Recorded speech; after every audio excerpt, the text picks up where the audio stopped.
Why am I very scared about tomorrow?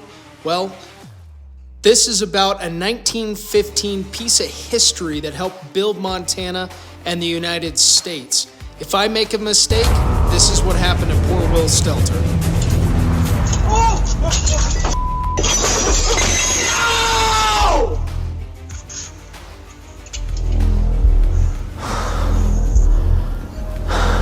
The amazing character of Will is unrecognizable in today's age. To be able to walk away from that with himself intact, mentally, emotionally.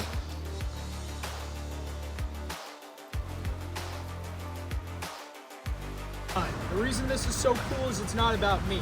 This is about history and the men who literally built the United States, especially Montana.